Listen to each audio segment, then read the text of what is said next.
Juntos mais uma vez para o estudo das obras de André Luiz. Estamos lendo Sexo e Destino. Vamos ver hoje capítulo 2. Repousava Dona Beatriz no leito bem posto, patenteando enorme cansaço. A doença, de certo, consumia-lhe a forma física desde muito, porquanto aos 47 anos de idade mostrava o rosto singularmente engelhado e corpo leve. Refletia em si mesmada, tristonha, fácil de se lhe ver a preocupação ante a crise iminente. Ideias lhe fluírem, vivas e nobres, indicavam que se habituara à certeza da desencarnação próxima. Notava-se fixada no pensamento a convicção do viajante que atingira o término de espinhosa trilha, da qual por fim lhe competia sair. Conquanto tranquila, inquietava-se pelos vínculos que aprendiam no mundo. Apesar disso, visualizava as portas do além, plasmando formosos quadros íntimos, como quem sonha à luz da vigília. Recordava Neves, o pai, que perdera na infância, qual se visse prestes a recuperá-lo em definitivo, tal a extensão do amor que os aconchegava um ao outro.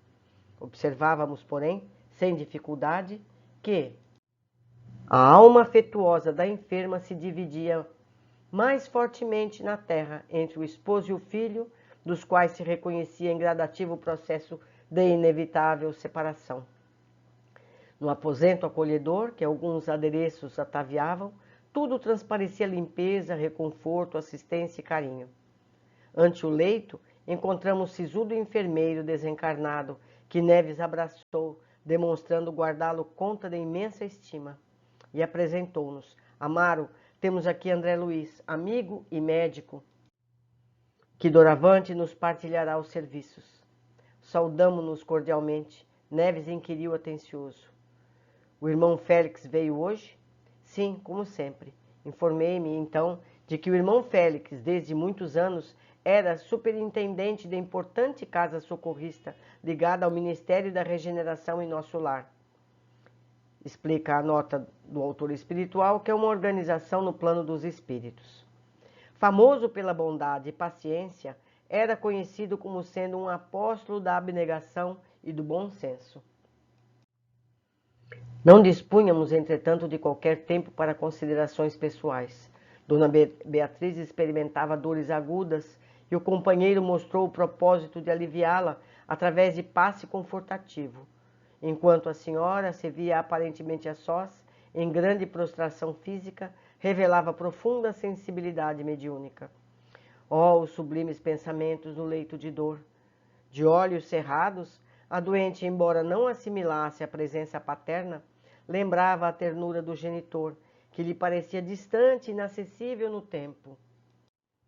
Identificava-se de novo com a ingenuidade infantil, na acústica da memória, ouvia as canções do lar, voltava encantada às horas da meninice, reconstituindo na imaginação as relíquias do berço, sentia-se no regaço paternal, à maneira de ave de regresso à penugem do ninho. Dona Beatriz chorava.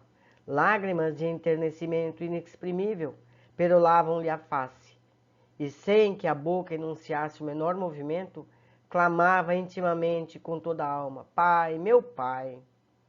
Meditai vós que no mundo admitis para os desencarnados a indiferença da cinza. Para lá dos túmulos, amor e saudade muitas vezes se transformam no vaso do coração em pranto comburente. Neves cambaleou agoniado, enlaceio, contudo, a pedir coragem. A ventania da angústia, porém, sobre o ânimo do companheiro atribulado, perdurou apenas alguns momentos. Refeito a recompor o semblante que o sofrimento transfigurava, espalmou a destra na fronte da filha e orou, suplicando o amparo da bondade divina. Chispas de luz, quais minúsculas flamas azulíneas, evolaram-lhe do tórax e se projetaram naquele corpo fatigado, revestindo-o de energias calmantes. Emocionado, observei que Dona Beatriz se acomodava a suave torpor, e antes que pudesse enunciar qualquer impressão, uma jovem, transfigurando-se nas 20 primaveras da experiência física, entrou cautelosamente no quarto. Renteou conosco, sem perceber-nos, de leve, e tomou o pulso da enferma, verificando-lhe as condições. A recém-chegada esboçou um gesto de quem reconhecia tudo em ordem. Encaminhou-se logo após na direção de pequenino armário próximo. E, munindo-se dos recursos necessários, voltou à cabeceira da dona da casa, aplicando-lhe injeção anestesiante. Dona Beatriz não mostrou a mínima reação, continuando a descansar, sem dormir. O concurso magnético de minutos antes insensibilizava-lhe os centros nervosos. Perfeitamente tranquila, a moça, na qual observávamos a posição de enfermeira improvisada, retirou-se para um dos ângulos do aposento, alargar-se em acolhedora poltrona de vime. Em seguida, descerrou um dos segmentos da janela quadripartida, atraindo a corrente de ar fresco que nos bafejou sem alarde. Respirando a saciedade, a jovem, com grande surpresa para mim, acendeu um cigarro e passou a fumar distraidamente, dando a ideia de quem diligenciava fugir de si mesma. Neves fitou-a, deitando-lhe significativo olhar em que se mesclavam piedade e revolta. Indicando-a discreto, informou-me: trata-se de Marina, contadora do meu genro, que se dedica ao comércio de imóveis. Agora, a pedido dele, desempenha funções de assistente. Evidente sarcasmo transparecia-lhe na palavra reticenciosa. Imagine, voltou a dizer, fumar aqui, numa câmara de dor, onde a morte está sendo esperada. Contemplei Marina, cujos olhos denotavam recôndita inquietude. Manifestando ainda alguns laivos de respeitosa estima para com a nobre senhora estirada no leito, soprava para além da janela as baforadas cinzentas que lhe escapavam da boca. Repartindo a própria atenção entre ela e Amaro, o nosso amigo da esfera espiritual, Neves, conquanto mudo e constrangido, parecia querer falar à vontade e desinibir-se. Tentei, porém, adquirir mais amplo conhecimento da posição. Aproximei-me reverentemente da jovem, no propósito de sondá-la em silêncio e colher-lhe as vibrações mais íntimas. Contudo, recuei assustado. Estranhas formas pensamentos, retratando-lhe os hábitos e anseios, em contradição com os nossos propósitos de socorrer a doente, fizeram-me para logo sentir que Marina se achava ali a contragosto. A sua mente vagueava longe. Quadros vivos de esfuziante agitação resumavam-lhe na cabeça. De olhar parado, escutava, adentro de si própria, a música brejeira da noite festiva que atravessara na véspera.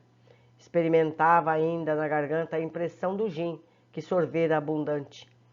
Apesar de surgir-nos superficialmente à guisa de menina crescida, sob o turbilhão de névoa fumarenta, exibia telas mentais complexas a lhe relampegarem na aura imprecisa.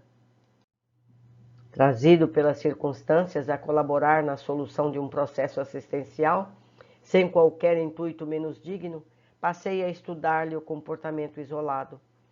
A medicina terrestre, no fundo, para atender com eficácia ao doente, examinar-lhe-á com minúcias a feição espiritual de todas as peças humanas que lhe articulam a equipe. Respeitoso, iniciei os apontamentos de ampla anamnese psicológica. Marina apresentou, a princípio, a figura de um homem amadurecido, cunhada por sua própria imaginação, a repetir-se-lhe muitas vezes acima da fronte. Ela e ele juntos, percebia-se-lhes de pronto a intimidade, adivinhava-se-lhes o romance. Fisicamente, semelhavam pai e filha, entretanto, pelas atitudes sentimentais, não conseguiam disfarçar a estuante paixão um pelo outro.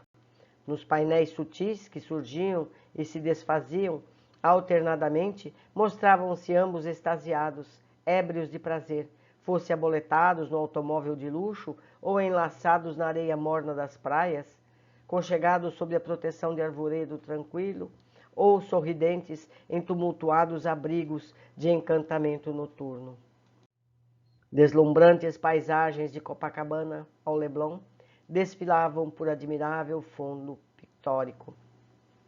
A moça entrefechava as pálpebras para senhorear com mais segurança as reminiscências que lhe empolgavam os sentidos, para logo após mentalizar surpreendentemente outro homem, tão jovem quanto ela mesma, evidenciando-se nos entregue às cenas de um filme interior, diferente. Formava novo tipo de palco para exibir a lembrança das próprias aventuras, no qual se destacava igualmente ao pé do rapaz, como se estivesse afeiçoada aos mesmos sítios, desfrutando companhias diversas. Ela e ele, também juntos, no mesmo carro entrevisto, ou na condição de pedestres felizes, saboreando refrescos ou repousando em animados entendimentos nos jardins públicos, sugerindo o encontro de crianças enamoradas a entretecerem aspirações e sonhos. Naqueles rápidos minutos de fixação espiritual em que se exteriorizava tal qual era, Marina revelava a personalidade dúplice da mulher dividida entre o carinho de dois homens, jugulada por pensamentos de medo e inquietude, ansiedade e arrependimento. Faço um parênteses para aqueles que estiverem ouvindo este livro e não ouviram os anteriores. André tem todas essas impressões analisando os pensamentos da garota, da moça, certo? Ele tem essa possibilidade. Neves, que de algum modo me partilhava a inspeção, quebrou a calma reinante enunciando abatido. Está vendo? Julga que é fácil para mim, pai da doente, suportar aqui semelhante criatura? Tratei de consolá-lo e, por solicitação dele próprio, passamos a pequeno salão de leitura contíguo ao aposento da enferma, a fim de que pudéssemos refletir e conversar. Vamos às observações. Vimos neste capítulo cenas que temos visto incontáveis vezes em situações semelhantes. Ainda temos egoísmo em nossas atitudes. Ainda falta muito para a humanidade amadurecer. Mas certamente estamos a caminho. Uma vida pode nos ensinar muito pelas consequências de nossos atos. E nós, que temos acesso a essas realidades espirituais, que sabemos que a vida não termina, que tudo é consequência. Essa moça que nós analisamos nesse capítulo, dividida entre duas pessoas, uma por interesse e outra por romance. Muito, muito triste essa situação. Mas vamos ver como se desenrolam os fatos. Um abraço a todos e até o nosso próximo capítulo.